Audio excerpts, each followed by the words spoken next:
Hello and welcome to a very tardy update for plot 92. I've just got down here and opened up my sweat box, as you can see.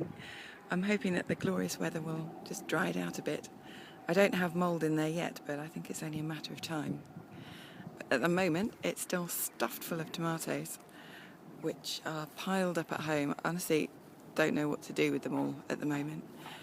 We've made sauce, we've made soup. I'm trying to dry some out, and they're still coming.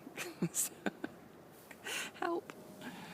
And down the bottom I have these lovely aubergines, which are white and lilac striped, and they're very tasty. So over here on the rest of plot 92, this is the saffron bed. I have a few showing. I think I've got 10 showing. I do obsessively count them every time I come up. And I'm looking forward to a really good harvest this year. Then here, which I think was just bare earth last time I did a video, I have two rhubarbs. I've got popcorn there at the back.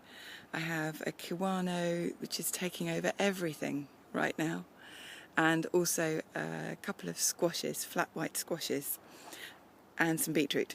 So it's very crammed, and I'm not getting many squashes for my money. I've got one of these lovely flat white ones at the front and one at the back, and that's it. But I think that will do us, actually, given all the other squash plants too. Then in the next mini bed along, the heirloom beans for the Heritage Seed Library are just about coming to an end. They're going all yellow, and the pods are fattening up nicely. The beans are amazing. They're really round, black things, and look like they're going to be really nice in soups or stews. So I want to grow those next year for me, as well as for the Heritage Seed Library, because they just look delicious.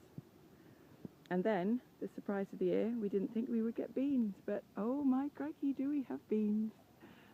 Becca the wigwam is in full flow and is glorious. I didn't really appreciate only having grown them in rows before, just what a fantastic sight a wigwam is.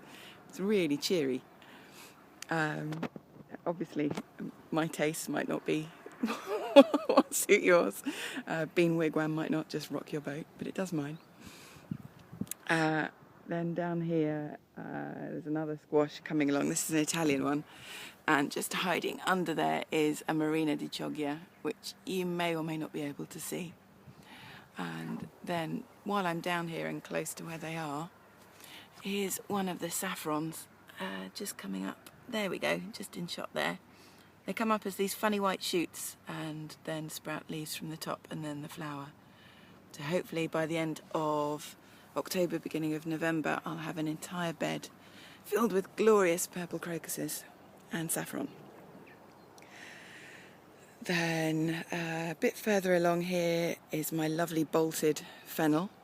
It's still really tasty, and Katie takes some stalks for her homework to help her along. But it's really good for the hoverflies and flies and ladybirds. They're all having a nice snack on the flowers. But I will need to cut some of them down because I've got artichokes coming. Hooray! There you go. Some more globe artichokes from a plant that I did think was dead. So I'm very pleased about that. And further along here, this is the bit that's mostly undeveloped. I've got a row of Joan J raspberries which are really producing enormous amounts of fruit. I didn't think I would get quite so many. And then potland, not shantytown, but potland. This whole blue tarp area was supposed to be raspberries, but my digging is very slow, and I've just left it covered for this year. I'll sort it out next year. And by then my plans probably will have changed and I'll put something completely different in there. But I have lots of pots of padron peppers, which are wonderful, and some squashes, which I am saving for one of the seed circles. And I did have some melons in there, but they decided it wasn't a nice place to live, so they died. And that's it, I think. I can't really get through to show you the greenhouse. It's rammed full of stuff, and is a very good thing. I'm very glad I have it. Anyway, enough of my rambling. I'm going to go up to plot 100 and see if I can't squeeze another video out of this phone. Bye bye.